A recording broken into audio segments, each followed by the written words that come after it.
With me is former India captain Bhaichung Bhutia, who is now contesting for the post of president of the AIFF.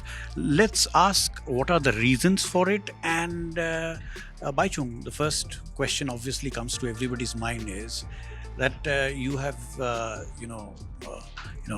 decided to join the race for the candidature for president of AIFF. What are your thoughts behind it?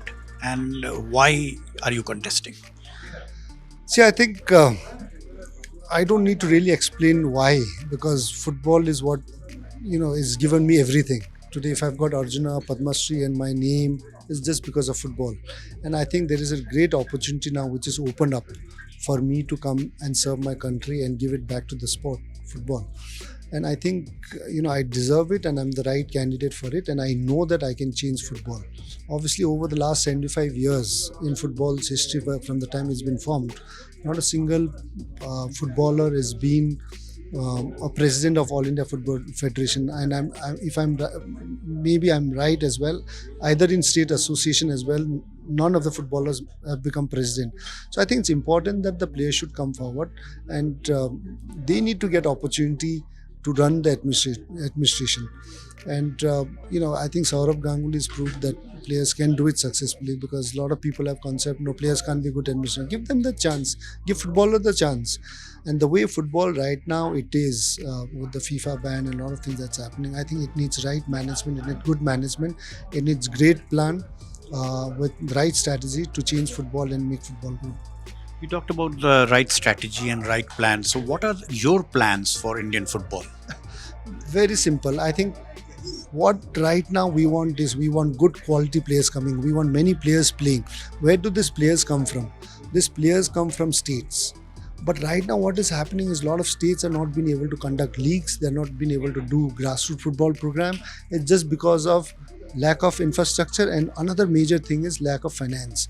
So as a president of Football Federation, I want to have a good budget for the state associations, so that they conduct their leagues, they have grassroots football leagues, they have grassroots football tournament training. At the same time, I also want to see that every state have a sports excellency center where they can do a lot of grassroots, can also organize their own tournaments, have coaching centers there for coaches, referees, and that is what it is very, very important to have. What is your ultimate plan, ultimate dream that India should do or achieve at certain level? What is that? I think ultimate dream is, as a player, I've not fulfilled it. I wanted to, obviously, ultimate dream for any footballer is to play World Cup. As a player, I could not achieve that. So in my lifetime, let's have a team that qualifies for the lifetime on merit, be it in different age group. You think that is possible? That is possible, but obviously it's a long-term planning.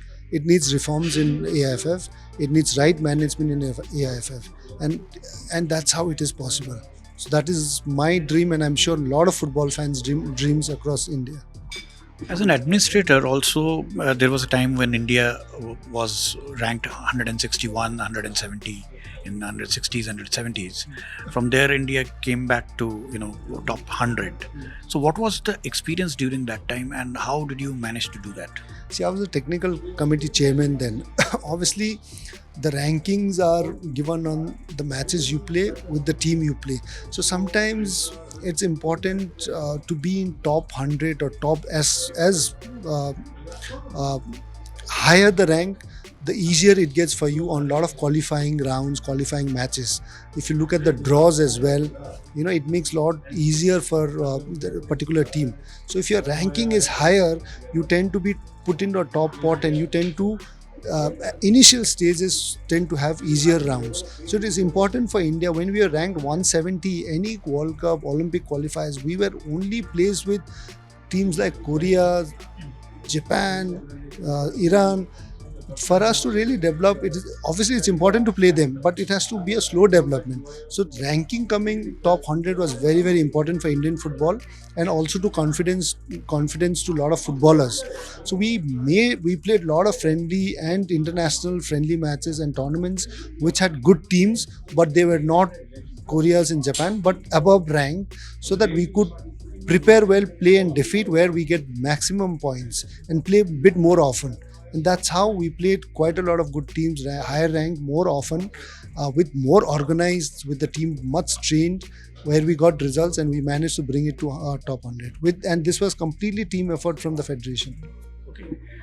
Regarding Kalyan Chaube, also running for the post of president, how do you see him as a candidate, and also your take about him as a player who was during your time, but did not play India. But how do you see his challenge? See, I would not be able to comment much. I mean, I think he's played one year or two season with me in a club.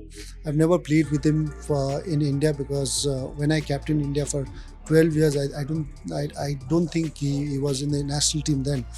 And I don't know if the matches he's played as well, but it's very unfair to comment. But I'm sure as a player he wants to come back and give it to the sport like me, which is a great welcome thing, because I want all the players to come contest and fight. But it's just that at this moment I feel that the experience and the credibility I have much more. I've been working already with football. Kalyan that way I think has not had that opportunity to work with clubs or football association. But I think his intentions I'm sure are also to make sure take Indian football forward, and which is a very welcome move.